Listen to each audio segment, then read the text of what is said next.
Recording studio Kariyatpur.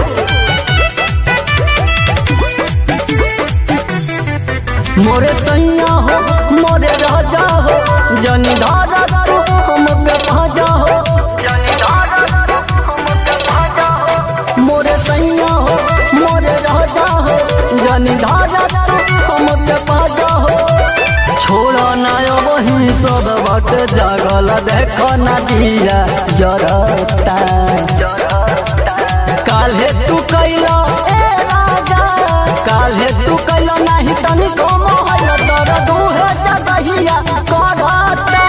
काल्हे तू कैला नहीं तनिको मोहल तर दूहे जगहिया करता।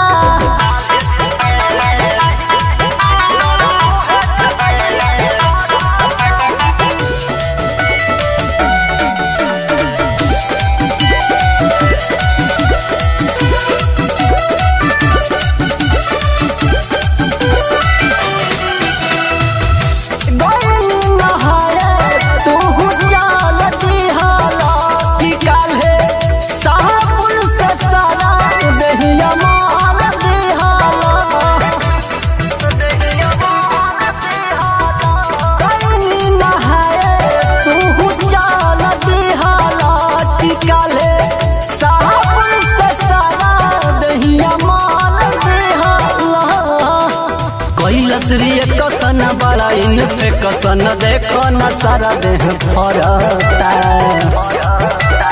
काल्हे तू कैला ए राजा काल्हे तू कैला नहीं तनिको मोहल तर दूहे जगहिया करता। काल्हे तू कैला नहीं तनिको मोहल तर दूहे जगहिया करता।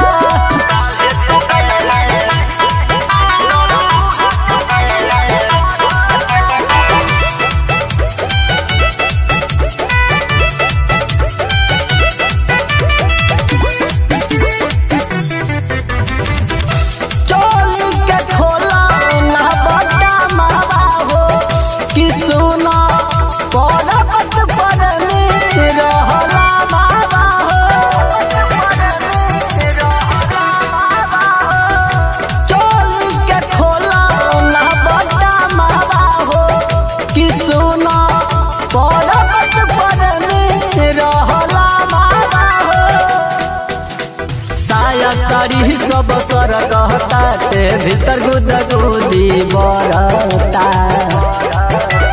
काल्हे तू कैला ए राजा काल्हे तू कैला नहीं तनिको मोहल तर दूहे जगहिया करता। काल्हे तू कैला नहीं तनिको मोहल तर दूहे जगहिया करता। Bholenath recording studio Kariyatpur.